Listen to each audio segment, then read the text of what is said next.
Em Marcos 16, 18, Jesus diz uma coisa assim estranha. Ele diz assim, falando aos seus discípulos: pegarão em serpentes, e se alguma coisa mortífera beberem, não lhes fará mal. E se impuserem as mãos sobre os enfermos, eles ficarão curados. Você crê nisso? Isso é verdade?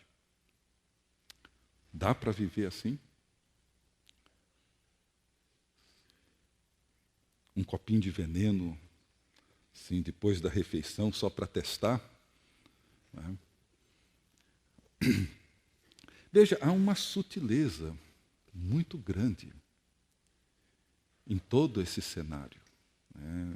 Porque, de fato, quando nós vimos nessa primeira tentação a grande questão que se coloca diante de Jesus, com fome, naquele estado todo, ele responde dizendo: não só de pão viverá o homem, mas de toda palavra que procede da boca de Deus, disso viverá o homem. Se reporta à experiência do povo de Deus no deserto, ao cuidado de Deus ao mandar o maná, ao fato de que a fome e as dificuldades que o povo viveu no deserto foram meios para que eles fossem provados, testados, para que revelassem aquilo que estava no coração deles, para que demonstrassem a sua capacidade ou não de confiar nos mandamentos de Deus, se seriam capazes de guardá-los ou não, como que eles, afinal de contas, iriam viver. E Deus, então, supriu as suas necessidades de uma forma inesperada, milagrosa. Mas a grande questão que Deus está trabalhando na vida do seu povo, na minha vida e na sua vida, é para construir em nós uma estrutura de fé capaz de entender a natureza desse relacionamento e a natureza dessa confiança. É uma sutileza, há uma sofisticação do tentador muito grande. Muitos irmãos e irmãs nossos têm abandonado a fé ou desenvolvido uma fé cínica em Deus, às vezes confiando, mas confiando com uma certa suspeita. Olha, o texto diz isso, mas não é bem isso. Vamos ver se no original a gente consegue entender que as coisas não são exatamente como elas estão ditas. A questão não é essa. A questão é, nós devemos provar a Deus. Jesus respondeu: também está escrito: não tentarás, não testarás, não provarás o Senhor teu Deus. Ou seja, tanto na primeira como na segunda tentação, Jesus lança mão das Escrituras, dizendo: está escrito, também está escrito. Um dos grandes erros que nós, cristãos, vivemos tem sido o de tomar determinados trechos ou promessas de Deus sem levar em conta todo o conselho de Deus, sem levar em conta todo o propósito de Deus, a revelação de Deus. O que Deus pretende com a sua revelação? Então, a resposta de Jesus não foi dizer que o texto usado pelo diabo era um texto equivocado, que no original não era aquilo que estava dizendo o texto. Jesus não questiona a validade, a veracidade, a autenticidade do Salmo 91. A resposta de Jesus foi, mais uma vez, retomando a história do povo hebreu, do povo peregrino, e que a palavra de Deus nos foi dada, nos é dada para revelar Deus a nós e não para testá-lo, prová-lo. E é isso que deveria nos ocupar. Precisamos conhecer a Deus e não ficar tomando fragmentos das Escrituras para tentar prová-lo, para que ele se afirme diante da nossa infantilidade, diante da nossa imaturidade, dando sustentação a essa estrutura frágil de fé que resiste em crescer e amadurecer. É claro que muitas vezes, diante da nossa infantilidade, diante da nossa imaturidade, Deus é extremamente misericordioso e nos assiste, nos atende, nos abençoa. Mas o problema não é esse.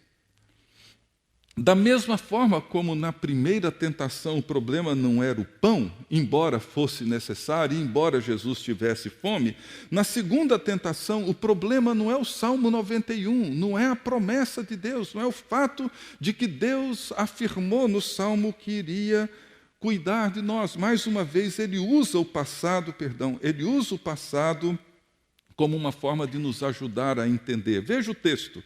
Mais uma vez em Deuteronômio 6, pois o Senhor, o seu Deus, está no meio de vocês, é Deus zeloso. A ira do Senhor, o seu Deus, se acenderá contra vocês e ele os banirá da face da terra. E veja, não ponham à prova o Senhor, o seu Deus, como fizeram em Massá. É daí que Jesus tira. Veja como que a palavra de Deus era muito bem guardada na mente, no coração do nosso Senhor. Não ponham o Senhor, o seu Deus, à prova, como fizeram em Massá. O que aconteceu em Massá? Veja, o povo chega a Refidim, isso está em Êxodo 17, os versos 1 a 7. O povo chega a Refidim, e lá eles não encontram água. E ali começa uma pressão sobre Moisés. Para Moisés, enfim, testar a Deus. Afinal de contas, Deus nos tirou do Egito para isso, para a gente morrer de sede, morrer de fome. E há uma pressão popular enorme sobre Moisés. E Moisés então ora. E com a mesma vara que Deus usou para ferir o mar, ele agora fere a rocha de Horebe. E lá sai água. E o povo sacia sua sede e deram àquele lugar o nome de Massá e Meribá, porque ali o povo desafiou a Deus, dizendo: está o Senhor no meio de nós ou não? Essa era a dúvida que o inimigo pretendia colocar na mente do nosso Senhor. Deus está conosco ou não? Quais são os sinais que evidenciam a presença de Deus em nós e entre nós? Então, no Salmo 95, o salmista diz assim: não endureçais o vosso coração como em Meribá, como no dia de Massá, no deserto, quando vossos pais me tentaram, pondo-me à prova, não obstante terem visto as minhas obras. Então veja bem, o Salmo 91 faz essa afirmação do cuidado de Deus. É verdade. O inimigo entra em cena e diz: bom, esqueça o pão, então vamos à palavra. E Deus disse que cuidaria, não disse? Disse que te sustentaria. Disse que enviaria os seus anjos e eles te protegeriam. Certo? E então? Está aqui, o povo está embaixo no pátio do templo, salta. Deus vai dar ordem aos seus anjos, vão te amparar, nada vai te acontecer, e o povo vai ver que você é o Messias. Quem é que vai duvidar diante de um espetáculo tão sobrenatural como esse? O Messias vai se revelar no templo, você chega agora no templo, toda a multidão no pátio, você salta do lugar mais alto do templo, Deus, o seu Pai, te sustenta como Ele prometeu, nada vai te acontecer, essa multidão toda vai se curvar diante de você e irão reconhecer que você é o Messias. Muito tentador, não é? Muito sedutor. Seria tão mais fácil. Isso pouparia tanto trabalho de Jesus. Pouparia tantas suspeitas e dúvidas que ele teve que enfrentar. Começaria o seu ministério público saindo lá na frente, com um povo todo já curvado aos seus pés, reconhecendo que estavam ali diante do grande Messias que eles aguardavam. Mas a questão não é essa.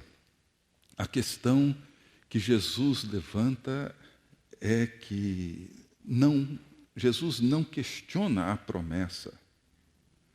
Jesus não se preocupa em fazer uma exegese dela para dizer, olha, não é bem isso que você está dizendo. O que Jesus deixa claro é que a fidelidade de Deus nunca esteve em jogo. Ela nunca foi questionada. E não seria questionada naquele momento. Deus é fiel. Jesus sabia que o seu destino é a cruz. Então, a primeira tentação, Jesus é testado na sua fidelidade com o Pai, e na segunda, o Pai é testado na sua fidelidade em relação ao Filho. O caminho de Jesus para afirmar o reino de Deus, o caminho de Jesus para afirmar o seu reinado messiânico, era um caminho que tinha um longo percurso. Esse percurso envolveria uma longa história com o povo de Deus. Esse povo que precisava entender o que é que significa ser povo de Deus.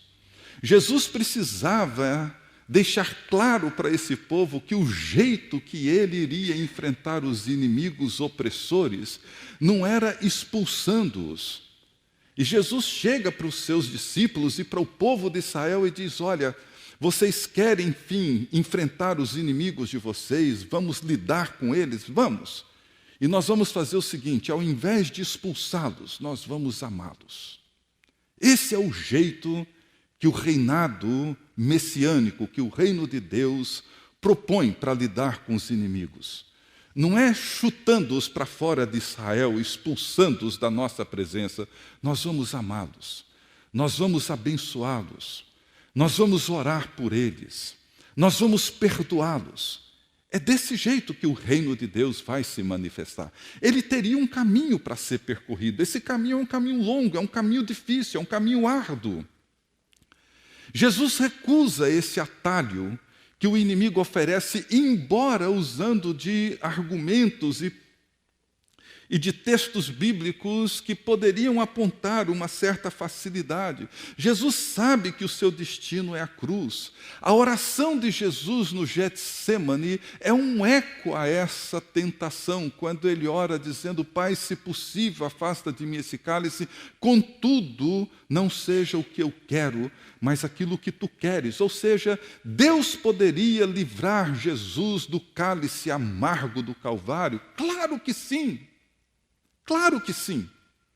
A questão não é se Deus tem ou não tem o poder de guardar e proteger. A questão é o caminho que Jesus precisa trilhar em confiança com o Pai. Como que Jesus poderia aceitar o cálice amargo do seu sofrimento sem essa confiança? Sem essa certeza de que Deus é fiel? Sem se ver livre da necessidade de colocar Deus à prova e testá-lo o tempo todo. Como que Jesus poderia resistir à tentação daqueles que diziam, se tu és o Filho de Deus, desce daí. Como que Jesus iria resistir a essa sedução? Como que ele iria entrar na sua paixão, confiar na ressurreição? Deus nunca deixou de cumprir a sua palavra, nunca deixou de cumprir as suas promessas. O grande problema que eu e você enfrentamos e vivemos é que nós não sabemos lidar com o caminho de Deus, com o tempo de Deus, com o processo de Deus, e muitas vezes nas nossas ansiedades, na nossa insegurança, na nossa incredulidade, na nossa desconfiança, nas nossas suspeitas, nós começamos a buscar sinais para validar, confirmar as nossas crenças, a nossa confiança, e isso nos leva a afastar de um grande projeto, de um grande propósito que está muito além de alguma coisa particular, privada, que eu preciso, que eu necessito para poder validar aquilo que eu creio com todas as minhas limitações e dificuldades. Veja que no final do texto, tanto em Mateus como Marcos, diz que depois daquela tentação, ele permaneceu os 40 dias. E depois desse período, os anjos o serviam. Deus não deixou de cumprir as suas promessas. Ele estava cumprindo todas elas. Ou seja, nós percebemos que, de acordo com Marcos e Mateus, a promessa do Salmo 91 dará ordem aos seus anjos e eles cuidarão. Estava sendo cumprida desde o início. Deus, em momento algum, negou as suas promessas. O grande problema é que nós, muitas vezes, não percebemos esse jeito, essa forma, esse caminho, essa maneira como Deus lida com a nossa vida, com as nossas histórias.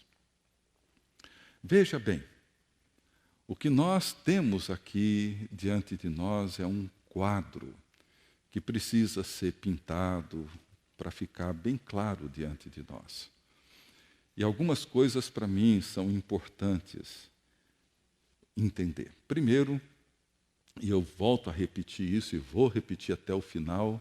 Primeiro, o batismo, o Jordão e o deserto são duas realidades que nós não podemos separar. Nós só conseguimos entender o que acontece no deserto se tivermos em mente o que aconteceu no Jordão. O que acontece no deserto é colocar sob suspeita o que aconteceu no Jordão. O que acontece no deserto é uma forma de confirmar a declaração, a afirmação, a identidade de Jesus reconhecida no Jordão, reconhecida e afirmada no Jordão. A identidade de Jesus é uma identidade batismal. A identidade de Jesus é uma identidade que surge a partir dessa voz que ele ouve do céu dizendo: esse é o meu filho, em quem eu tenho todo o meu prazer. Como eu disse ontem, Jesus não havia feito nada ainda. Não havia iniciado o seu ministério público, não havia ensinado nada, não havia dito nada, não havia curado ninguém, não havia feito absolutamente nada até então. Jesus, ele ouve essa voz do céu e é conduzido pelo Espírito lá para o deserto para ser tentado pelo diabo. A tentação, ela se dá dentro, não fora. Tem a ver com a forma como nós percebemos, como nós concebemos, como nós cremos, como nós respondemos a Deus, como Tiago apresenta na sua carta.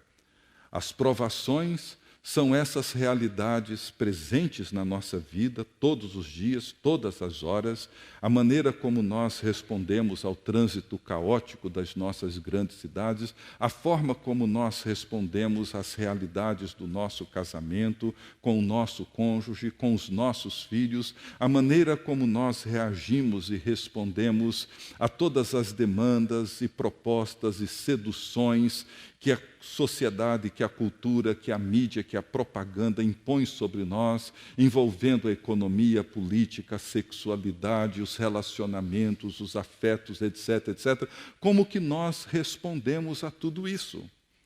Nós podemos responder a tudo isso a partir da fé, a partir da nossa compreensão e das convicções que nós temos, dos grandes valores e verdades que sustentam a nossa vida, dessa palavra que nos alimenta, que nos fortalece, que nos dá um senso de identidade, e nós respondemos a partir dela, e Deus nos dá sabedoria para respondermos a todas essas situações, a todas essas demandas, com consciência clara de quem somos, de que somos filhos e filhas amados por Deus, com a consciência clara de que esse Pai que nos afirma como seus filhos e filhas em Cristo Jesus, Ele nos sustenta, Ele nos guarda, Ele nos ama, Ele nos protege, Ele nos conduz, Ele nos guia.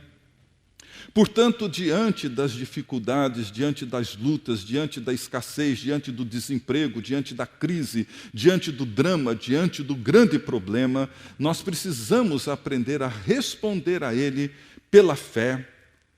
E essa fé não é nada mágico, é entender, a partir da revelação de Deus, quem nós somos, e responder a essa realidade a partir dessa identidade primária, interna, afirmada por Deus.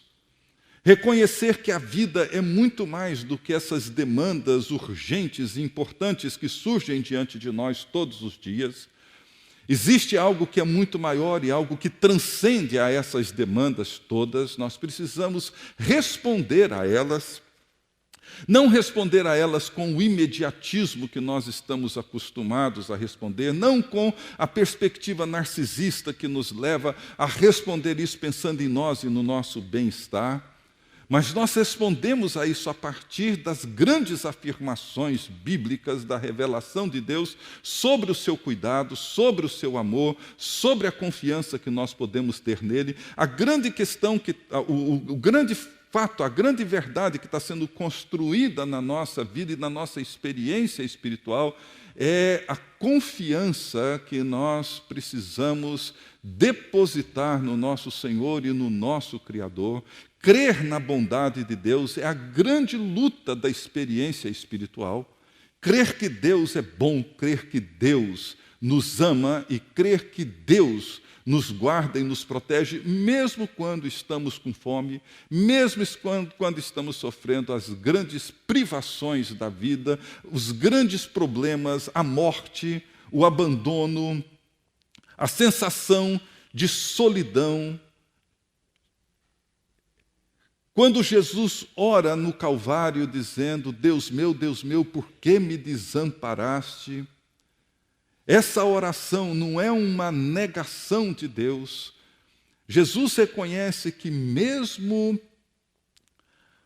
o abandono não significa ausência, não significa rompimento com o amor e o cuidado. No seu último suspiro da cruz, ele ora dizendo: Pai, nas tuas mãos entrego o meu espírito.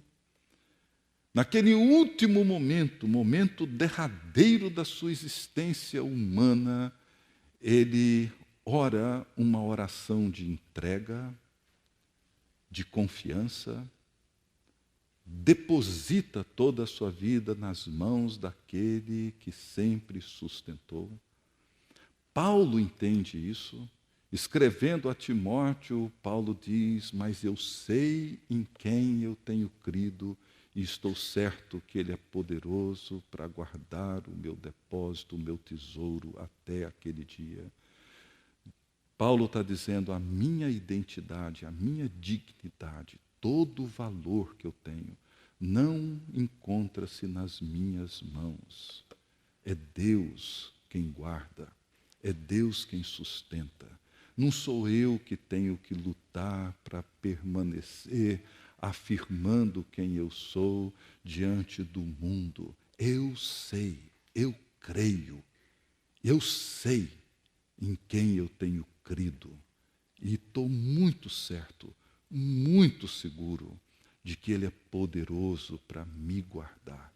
Paulo sofreu, Paulo foi preso, Paulo apanhou, foi açoitado, sofreu naufrágios, passou fome, passou muitas dificuldades, mas ele chega no final da sua vida e afirma: eu sei em quem eu tenho crido.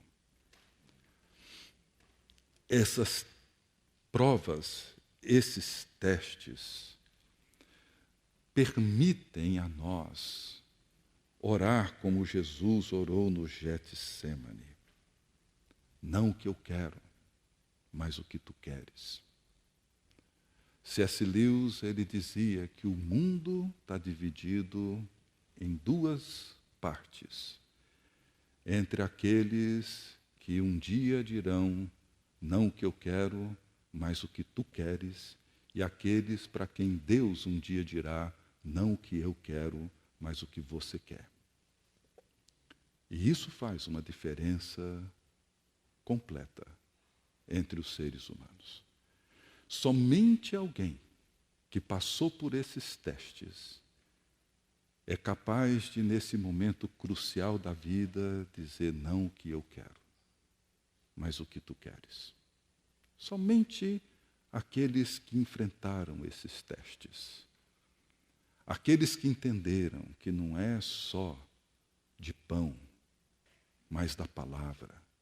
Aqueles que entenderam que não precisam testar a Deus, não precisam prová-lo, não precisam de provas, que aprenderam a confiar por aquilo que Deus é. Então, nós precisamos mergulhar nas Escrituras. Nós precisamos entender todo esse longo projeto divino. Precisamos entender que o velho Israel fracassou. O velho Adão fracassou. Porque não confiou. Porque não entendeu. Israel fracassou. Talvez o grande fracasso de Israel foi o dia em que eles disseram: nós queremos um rei como as outras nações têm, que governe sobre nós. E Deus procura o profeta e diz: olha, esse povo não está te rejeitando, está rejeitando a mim. Eles não querem que eu governe sobre eles. E a vida do povo de Israel sempre foi esse longo conflito. Ora, assumindo a sua identidade como povo de Deus, e muitas vezes rejeitando essa identidade. Jesus entra na história, o verdadeiro israelita, o verdadeiro Adão,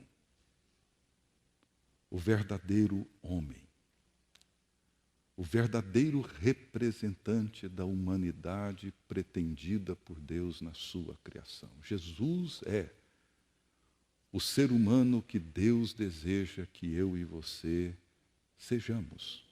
Ele é. Ele é a expressão dessa humanidade que Deus espera de mim e de você.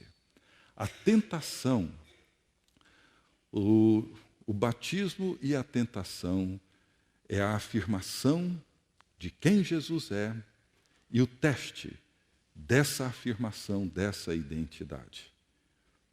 Passar por esses testes que nós enfrentamos todos os dias, os mesmos que Jesus enfrentou, variam na sua forma, variam na sua intensidade, variam na forma como eles se manifestam diante de nós.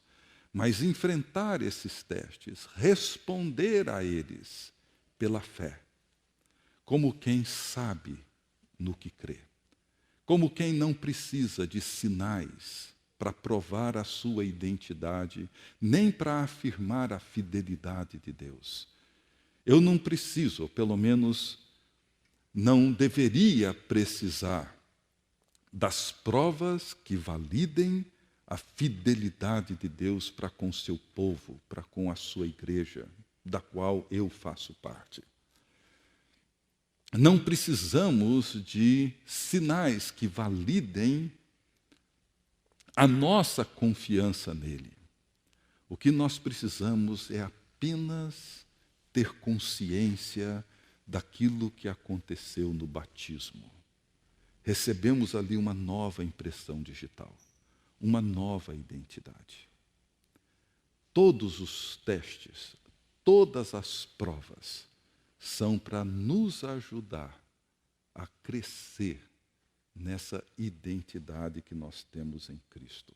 O conflito se dá sempre aqui, se dá sempre na nossa mente. Não no sentido intelectual, racional, mas se dá na forma como nós compreendemos, como nós respondemos. Por isso que Jesus responde dizendo: não tente, não coloque Deus sob prova, não teste o Senhor, o seu Deus, não faça isso. Não tome as suas promessas como se fosse um contrato. As promessas de Deus não estão aí para serem negociadas. Não são moedas de troca. Não são cláusulas de contrato. O Senhor disse que faria isso, então eu faço assim e o Senhor cumpre o que o Senhor falou. Não se trata disso. Muitas vezes nós viveremos situações conflitantes. Muitas vezes nós viveremos essa sensação de abandono. Muitas vezes nós entraremos no jardim do Getsêmani e teremos de orar, dizendo: Senhor, não faça o que eu quero, faça o que tu queres. Não é uma oração simples, não é uma oração fácil. A oração de Jesus em João 12, quando depois daquele encontro dele com alguns gregos que queriam conhecê-lo, Jesus volta-se para os seus discípulos e diz assim: a minha alma está angustiada. E o que direi eu? Pai, salva-me dessa hora? Qual seria a sua oração num momento de angústia, num momento de desespero?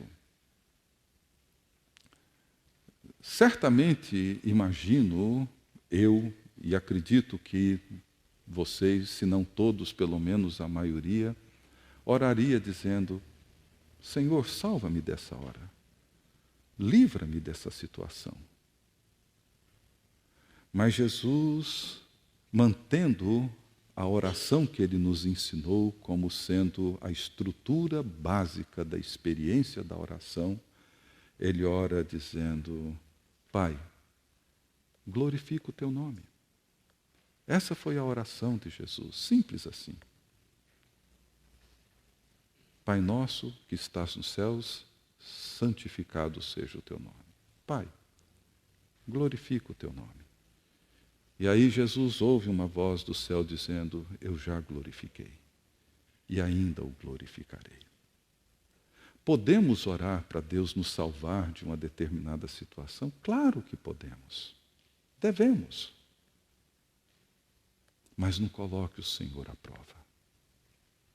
Muitas vezes, o caminho que temos que trilhar é exatamente o caminho da paixão, o caminho da angústia. E a grande luta espiritual é confiar em Deus quando nós não temos mais nada, quando não resta mais nada, quando não existe mais nenhuma evidência do seu cuidado, quando nós nos encontramos solitários no jardim ou no deserto. E tudo o que temos que fazer é dizer: nas tuas mãos eu entrego o meu espírito, e permanecer confiando. O triunfo do Calvário foi exatamente isso. O triunfo do Calvário foi que quando, nesse momento que Jesus ora dizendo, nas tuas mãos eu entrego o meu espírito, se não me falha a memória, foi nesse livro do Rubem Amorese, me fugiu o título agora. Bom, depois eu vou lembrar. Mas nesse livro ele comenta que naquele momento ele imagina as vozes de principados, potestades, dessas potências todas sussurrando nos ouvidos de Jesus, dizendo: amaldiçoa a Deus e morre. Olha como sua vida está terminando. Cadê os teus discípulos? Nenhum deles ficou aqui. Cadê as pessoas que juraram dar a vida por ti? Todas elas fugiram covardemente. Um dos seus grandes amigos te traiu. O outro, que parecia o mais corajoso, te negou. Acabei de ouvir você gritando aí na cruz: Deus meu, por que me desamparaste? Até o Pai que você confia tanto te deixou sozinho. Amaldiçoa a Deus e morre. E quando Jesus ora dizendo: Pai, nas tuas mãos entrego o meu espírito, essa oração fez com que essa multidão de vozes silenciassem e de repente, talvez o diabo dissesse: gente, perdemos, dançamos. Não há mais nada que a gente possa fazer. A confiança e o amor triunfaram sobre o poder das trevas. No momento do maior desespero, no momento do maior sofrimento, da mais profunda solidão, o Filho permaneceu confiando no Pai. Gente, é disso que o batismo e a tentação estão falando. Como nós temos desenvolvido a nossa confiança em Deus? A partir de evidências, a partir de promessas que nós catalogamos e vamos exigindo cumprimento uma por uma, caso uma delas não se cumpra do jeito que julgamos que deveria se cumprir, nós então levantamos o índice das nossas suspeitas e desconfianças para com Deus, ou nós confiamos nele. No silêncio do deserto, na solidão do jardim, confiamos nele e nos entregamos nele. É isso que acontece conosco todo dia. Essa é a nossa luta diária. Essa é a grande questão que se coloca diante de nós o tempo todo. Que Deus nos ajude a não passar a vida testando o Senhor, o nosso Deus. Que Ele nos ajude a confiar nele. Não encontrar atalhos, pulando do alto do templo para validar quem somos. Quem nós somos já foi afirmado lá no Jordão, lá no batismo. Eu sei em quem eu tenho crido. E sei que Ele é poderoso para me guardar até o dia final. Que Deus nos abençoe. Vamos orar mais uma vez? Pai Santo, nós te agradecemos, Senhor, pela Tua palavra tão viva, tão verdadeira. Reconhecemos e confessamos, ó Deus, a nossa dificuldade em crer e confiar em Ti. As nossas necessidades, muitas vezes infantis, imaturas, de querer provar o Teu poder, provar a Tua fidelidade, provar a veracidade das Tuas promessas, ó Deus. Livra-nos dessa necessidade tão infantil, tão pequena, que nos aprisiona dentro da nossa insegurança e nos nossos medos. E ao invés de desenvolvermos uma confiança madura, real, verdadeira em Ti, nós passamos a vida tentando testar, provar, mostrar que o Senhor é confiável. Ó Deus, cremos em Ti. Cremos que Tu és o Criador de todas as coisas. Cremos em Teu Filho Jesus Cristo, nosso Senhor.